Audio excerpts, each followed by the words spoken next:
बिहार में बहार है, नौकरी के लिए प्रदर्शन, सड़कों पर आंदोलन और युवाओं के गुस्से की भरमार है। बीते 10 सालों के रिकॉर्ड को उठाकर देख लिया जाए तो इतिहास आपको सोचने पर मजबूर कर देगा कि आखिर बिहार सरकार ने सफलतापूर्वक आखिरी बार परीक्षा कब करवाई थी। प्रशासन हर बार सफल परीक्षा करवाने का दावा करता है लेकिन नाकाम ही साबित होता है। अभ्यर्थियों की पीड़ा पर बिहार में सिर्फ एक्शन के नाम पर अगर कुछ होता है तो वो है राजनीति। सरकार बदलती है, दल गठबंधन के साथ आते हैं, कई मंत्री पद बदलते हैं, अगर कुछ नहीं बदलता तो वो है अभ्यर्थियों का जो भविष्य, उनकी तकदीर, उनकी किस्मत। बिहार की किस्मत जिसकी कहानी पेपर लीक से शुरू होती है और किसी दूसरी परीक्षा के पेपर लीक पर जाकर बदलती है। यानी परीक्षा के नाम बदलते हैं, बीपीएससी, बीएसएससी और बीटीएससी, कहानी वही रहती है।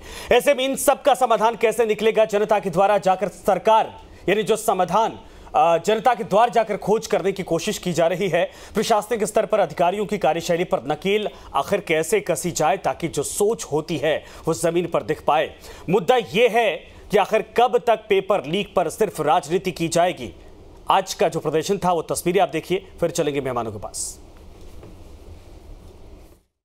आज भी सीटीईटी बीटीईटी के बच्चे उस 10 लाख नौकरी के कलम को खोज रहे हैं कि वह कब उप मुख्यमंत्री जी का वह कलम कहां गायब हो गया है कि वह प्रकट हो जाए। और कम से कम जो भाजपा और एनडीए के शासनकाल में जो 1,15,000 शिक्षकों की बहाली की बात थी वह तो कम से कम कर देते। बिहार में भी प्रश्न पत्र, हर प्रश्न पत्र लीक होता है और इतना ही नहीं होता है, पूरे हिंदुस्तान में कहीं भी प्रश्न पत्र लीक होता है तो उसका जब ओरिजिन खोजा जाता है तो वह नालंदा में मिलता है। आखिर उत्तर प्रदेश में भी प्रश्न पत्र लीक हुआ तो वह नालंदा के व्यक्ति के द्वारा हुआ। मध्य प्रदेश का व्यापक घोटाला का जब खोला गया उसकी फाइलें तो वह भी नालंदा के व्यक्ति के द्वारा थी। तो क्यों नहीं हम लोग यह समझे कि यह सारा प्रश्न पत्र लीक सरकार की मर्जी से हो रहा है।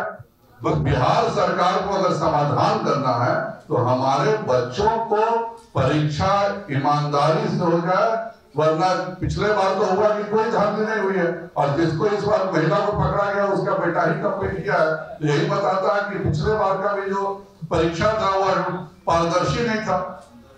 आप बच्चों के ऊपर लाठियाचार्ज करते हैं, वो पर्यटन छोड़ करके बिहार के छात्रों के भविष्य की वो रक्षा करें, फिर से कोई प्रश्न पत्र लीक नहीं हो इसकी चिंता करें।